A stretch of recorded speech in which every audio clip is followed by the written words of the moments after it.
Good morning, dear children. In this video, I'm going to talk about a chapter from class 10th, his first flight. In the last video, I gave you the summary of the chapter. In this video, we are going to have a discussion on the textual questions.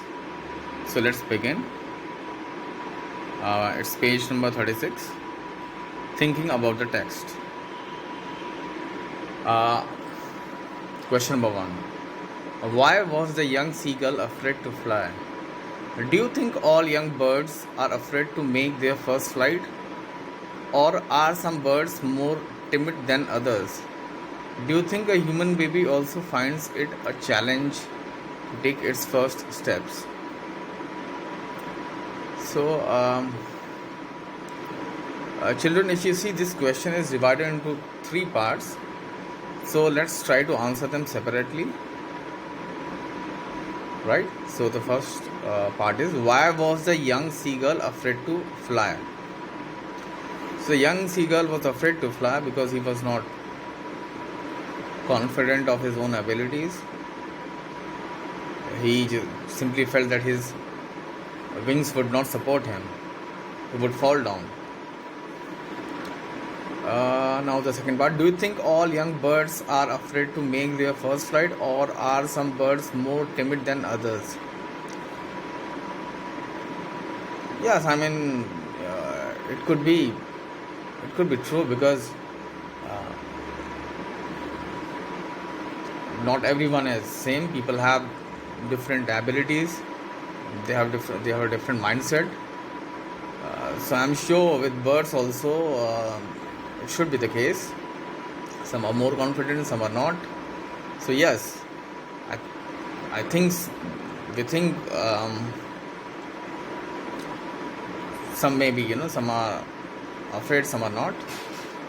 The third part, do you think a human baby also finds it a challenge to take its first steps? Without a doubt, definitely. I mean, when we see little children taking their first baby steps, we do find that many of them are afraid of taking their first steps. Right, now question number 2, the sight of the food maddened him. What does this suggest? What compelled the young seagull to finally fly? Right, so what happened? Seeing that the young seagull was not ready to take the risk, he was not even ready to take the initiative. What did his parents do? His mother, right? His mother thought that she had to, do something. So what did she do? She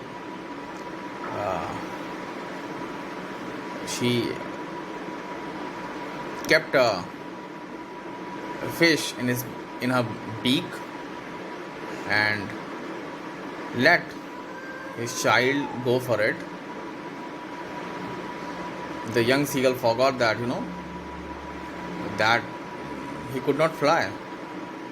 He just went for it, and what happened next? He started flying. So what would be the answer?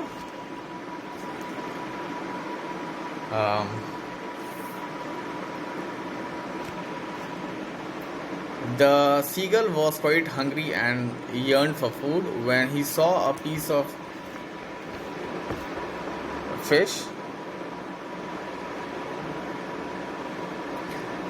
in the beak of his mother, the sight was quite tempting for him. He was maddened at the sight of the food and suddenly dived at the fish, forgetting that he did not know how to fly. It compelled the young seagull to finally fly into space. Okay, now the third one. They were beckoning to him, calling shrilly. Why did the seagull's father and mother threaten him and cajole him to fly? Cajole means talking sweetly to someone and persuading someone to do something. Right. So yeah. So seeing that the young seagull uh, was not taking any initiative, they used different means. Right. They threatened him. They spoke harshly with him. They also tried to motivate him by using by this sweet talk, but nothing seemed to be working. So it was only they used this all these methods to make him let go his fear and try to fly. uh, right.